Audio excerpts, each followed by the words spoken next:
अस्सलाम वालेकुम। मकबूजा कश्मीर में एक मरतबा फिर जुल्म और बर्बरियत की इंतहा हो गई है।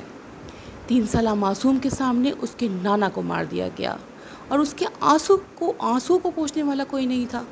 वो मासूम अपने नाना की लाश पे बैठा रहा, मगर उस मासूम को तसल्ली दिलाने वाला कोई नहीं था।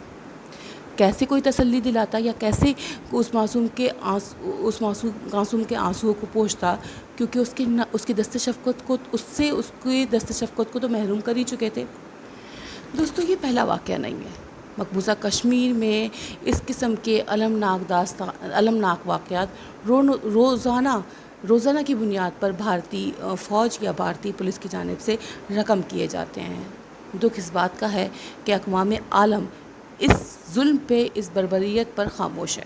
शायद उसकी बुनियादी वजह यह है कि भारत इकनॉमिकली तौर पे एक स्ट्रॉन्ग मुल्क है। अगरचे पाकिस्तान अक़वाम आलम की तवज्जो भारत के मज़ालिम के ख़िलाफ़ दिलाने की कोशिश करता है, मगर बदकिस्मती ये है कि हम उस तरीके से इकनॉमिकली तौर पे स्ट्रॉन्ग मुल्क नहीं है।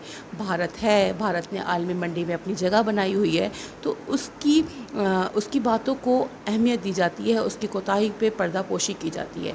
अगर हम भी अपने आप को स्ट्रॉन्ग कर लेते इकनॉमिकली तौर पर, हमारे भी एक अच्छे इकनॉमिकली तौर पे ख़ारजा पॉलिसी होती, तो एक अच्छी तौर पे हमारे इकनॉमिकली ताल्लुकात होते, हमारी बेहतरीन ख़ारजा पॉलिसी होती, तो आज ये वाक़यात आज सूरत हाल यकीनन हम जो सूरत हाल देख रहे हैं वो नहीं देख पाते। बदकिस्मती, एक मरतबा फिर कहूँगी बदकिस्मती से मामलात ये हैं कि हमारे साबका हुक्मरान भारत के साथ आलू गोश्त खाना तो पसंद करते थे, मगर कश्मीर के मसले को हल कराने की जानिब कभी उन्होंने तवज्जो दी ही नहीं।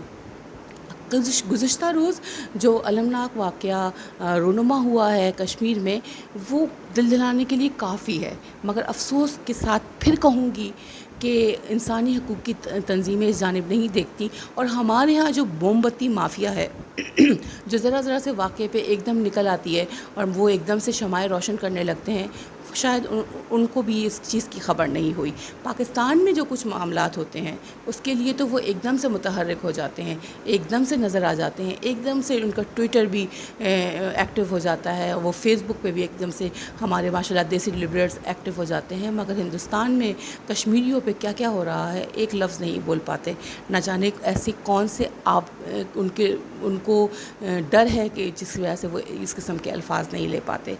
मैं एक इल्तमास करती हूँ बतौर इंसान कि यूरोपियन यूनियन से भी, और जो लोग मेरी इस आवाज़ को सुन रहे हैं उन लोगों से मैं कहूँगी कि खुदारा कश्मीर में जो भारत की जानिब से जुल्म ढाया जा रहा है उसके ख़िलाफ़ आवाज़ बुलंद करें।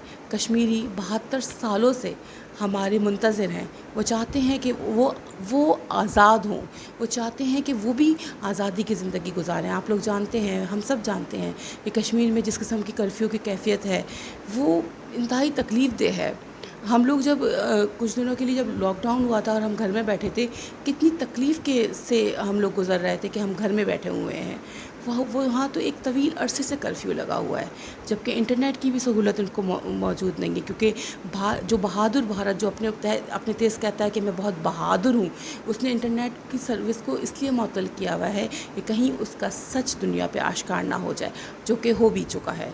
मैं उम्मीद करती हूँ कि इंशाअल्लाह हमारा दफ्तर ख़ारजा इस हालिया वाक़ये को अक़वाम मुत्तहिदा में उठाएगा, और अक़वाम मुत्तहिदा की सेक्रेटरी की जानिब से अगरचे ये बयान जारी भी कर चुका है कि हुआ जा चुका है कि एक मकबूजा कश्मीर के वाक़ये पे हमारी गहरी यूएनओ का कहना है कि जिसने ये जुल्म ढाया है उसके ख़िलाफ़ कार्रवाई होनी चाहिए। तो मैं उम्मीद करती हूँ कि कश्मीर के मामले को हर फोरम पे उठाया जाएगा और कश्मीरियों को किसी न किसी सूरत से जल्द अज़ जल्द उनको आज़ादी की नेमत मिलेगी इंशाअल्लाह। अल्लाह हाफ़िज़।